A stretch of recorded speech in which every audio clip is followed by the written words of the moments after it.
Это произошло в Лос-Анджелесе. Преследование началось в среду днем в центре города. В какой-то момент подозреваемый остановился на красный свет возле шоссе 405, где офицер попытался заговорить с ним, но подозреваемый продолжил вождение.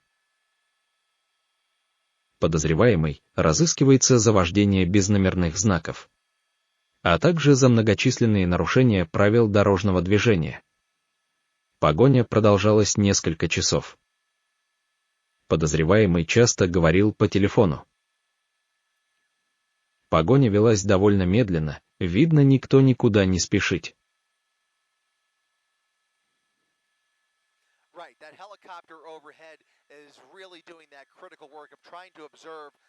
Anything that they possibly can, basically seeing a very similar picture that we're looking at here. Obviously, there's a cooler. You don't know what's in the cooler. You don't know if the suspect is armed or what's in the back seat there. Certainly, again, appears that he is the only person inside the car, just refusing to come to a stop here. But obviously, this is going to end eventually when this vehicle runs out of gas. He just is going to continue this joyride in the meantime along pretty empty Inglewood streets here. This is holiday light traffic on a pretty mellow week here. And look at this. Oh, look at this. Он обошел полицейский автомобиль, затем маневрировал вокруг остановившихся автомобилей.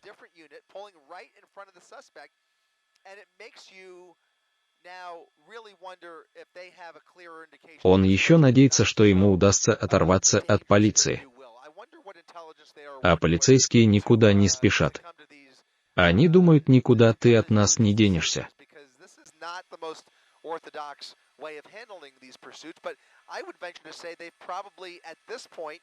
Maybe put the idea of a pit maneuver on hold. Look at this, another attempt to come up in front of him here and cut him off. And look at that, with other traffic in the way, now they're almost antagonizing him, and he's just not pulling over. But they are trying some really unique tactics here to try and communicate and try and block him in.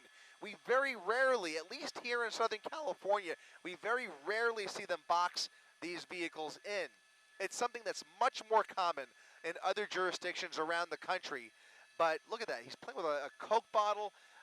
It looks like an empty Coke bottle there. But he doesn't look stressed at all. He looks to be just taking a casual afternoon drive and obeying again a lot of the traffic rules here. I don't see them using a pit maneuver unless this gets more dangerous. Again, we don't know whether the person is intoxicated. So many questions, not enough answers. But CHP certainly resorting to some pretty unusual tactics.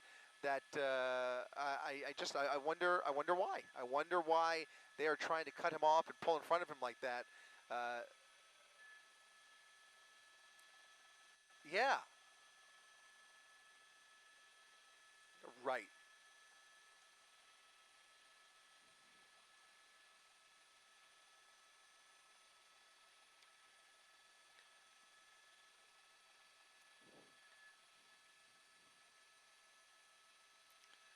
Stretch, they can resort to some more aggressive tactics if that's what the situation allows. In this case, he's probably doing about 35 miles per hour, maybe even going below the speed limit here on Hawthorne Boulevard, and he is heading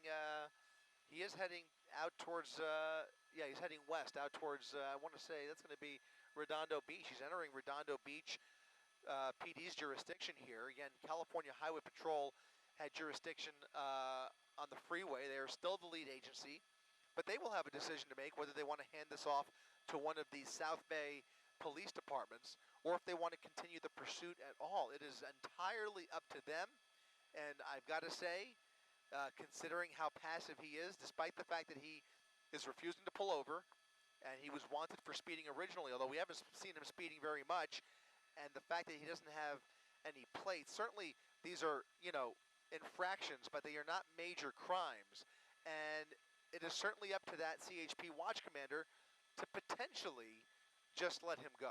That's not off the table. It's not out of the question, and certainly it's something for Redondo Beach to if CHP requests assistance from Redondo Beach PD. Look at this, a little more aggressive here as he squeezes by at Hawthorne Boulevard and Sepulveda. And now he's going to be on through Sepulveda. Through Sepulveda, heading straight out towards the beach as he continues westbound on Hawthorne Boulevard. The helicopter still in place. That primary unit has pulled back quite a bit.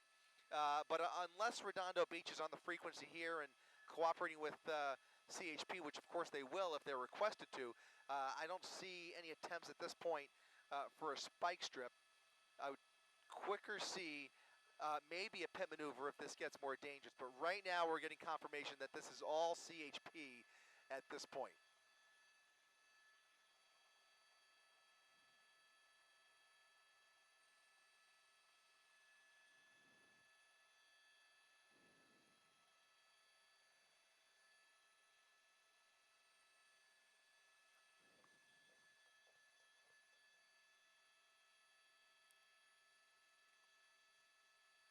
Yeah, some suspects are malintended and really intent on committing more crimes or putting more lives in danger, or just the crimes are so serious, the charges are so serious that they're just desperate not to go to jail. This driver is behaving quite a bit differently, almost out of fear. You almost get the sense that he's just afraid of being pulled over, afraid of confronting these officers and answering for his infractions. But in any event, the law is you have to pull over. I want to see back on the 405, there were about 6 units. That has now decreased to 4 units on the ground. You see that SUV, 3 other Chargers, and the helicopter still overhead here as he encounters a red light at Hawthorne Boulevard and PCH. He could go through PCH here. He's just about a mile from the beach, and eventually he will have to make a turn. But right now he is actually obeying this red light, which will turn green here right now.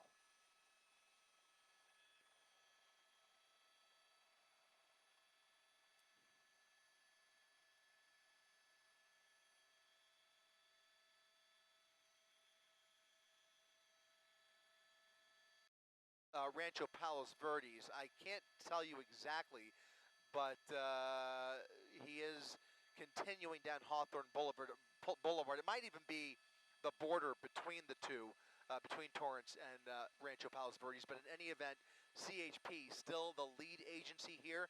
Other Charger, the opportunity to set up for a spike strip. These are, I can't stress enough, these are unconventional tactics. I can't remember the last time I saw a Southern California police officer try to actually slow a pursuit vehicle down by pulling in front like that, or even attempting to box in a pursuit suspect. But they obviously have made a determination that this driver is there a little bit behind the 8 ball for a spike strip. And by the way, these spike strip attempts, when they work, they're really skillful, and really it's not just skill, it's also a bit of luck at the same time.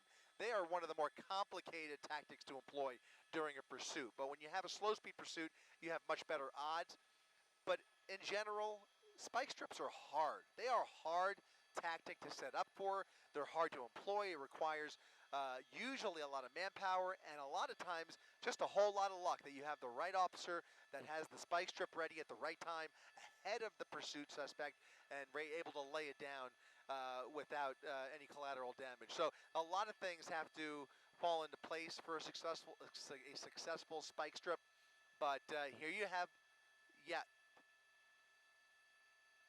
he's kind of gesturing at the officer, trying to communicate, and you can see the officer. He's willing to negotiate. He's, not, I'm sure he's using every negotiating tactic that he has been taught, and just getting him to just pull over. Everything's going to be fine. Look at that. Около 16 часов 30 минут нескольким патрульным машинам удалось заблокировать водителя в районе Ранчо Палос Вердес, где он был взят под стражу. Сопротивление бесполезно.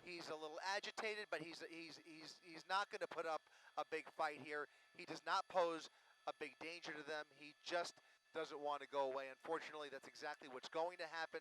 They're going to take him in peacefully, try and talk some sense into him, see if there's maybe a mental health crisis that is on display here, or perhaps maybe he's just under the influence. In any event, you got to give it to these officers. Yes. Yeah, a little sleight of hand there. Absolutely, Colleen, you're right about that. A little bit of you distract him on the driver's side, and they had units pulling over on all other three sides of him with nowhere to go. They didn't think he was a big threat.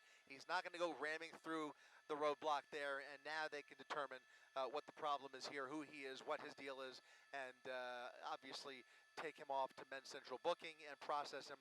But obviously, a great job by those officers to make that calculation, to decide that, you know what, this is somebody that we can either negotiate with, or maybe we could trick him into slowing down, coming to a stop here before this gets any further. And that's exactly what they did.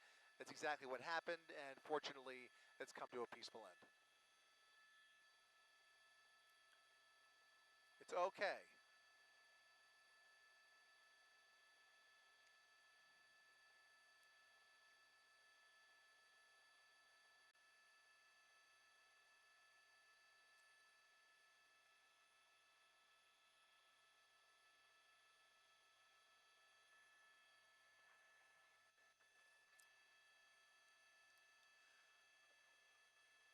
That was good.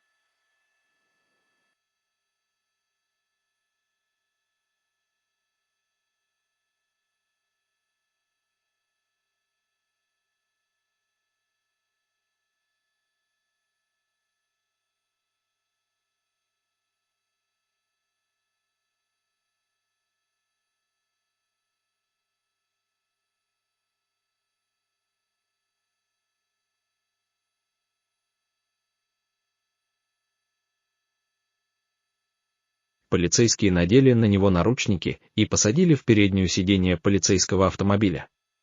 Наверное, по дороге расскажут друг другу о своих проблемах.